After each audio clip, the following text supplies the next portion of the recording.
Let's get a quick take on this last one. A bill in the Colorado legislature which would ban conversion therapy cleared its first hurdle this week as it passed the House committee on an 8-3 vote. The bill would prohibit mental health professionals from practicing psychological interventions on patients under the age of 18. Ed, considering the makeup of the legislature this year, does this bill see any real hurdles as it moves forward? No, I don't think so. I mean, it's a Democratic-controlled legislature. The Democrats are solidly behind this. Even a few Republicans are getting behind this.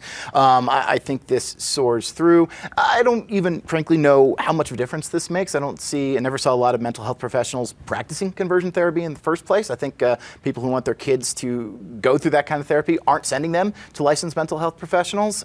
So I don't know how big a difference it makes, but no, it's going through. It'll become law. Annie, you're part of a lot of folks writing about this over the last couple of weeks. What's your take? I agree with Ed. I absolutely think this does become law. There isn't a huge amount of opposition. There actually is a carve-out already in statute that says religious and ministry professionals are not considered mental health professionals.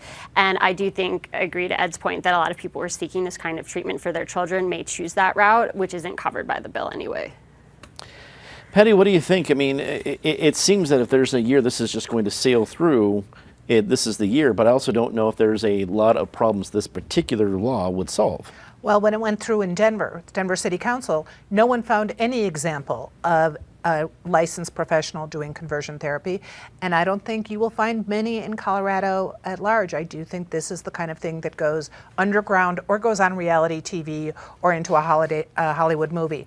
So it's going to pass clearly. It's certainly when you've heard about how some of these kids are treated, it's really egregious. But I think we're getting into a lot of social engineering in the legislature this year. Straws.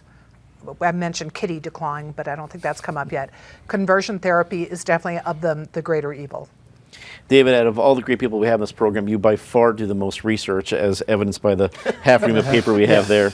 The floor is yours for a minute or so. Take your whack. The bill has an enormous loophole in it because it specifically allows another form of conversion therapy, which is you have, say, a 11-year-old who has gender dysphoria, has a body of one sex but feels mentally of the opposite sex. The data overwhelmingly show that the large majority of children who have that condition eventually outgrow it. Some don't, and so they may be like my fraternity brother, Calvin, I guess now my fraternity sister, Callie, who has, as an adult, had a gender change surgery.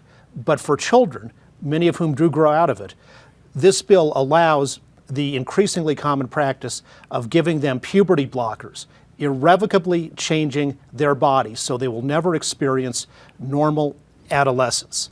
I think, talk therapy, convert, that kind of stuff can be harmful to people, but, talk is cheap. Chemical intervention to permanently change a person's body is far more profound, and if we're going to ban talking in a particular way, we certainly should give children more protection from irrevocable changes to their bodies.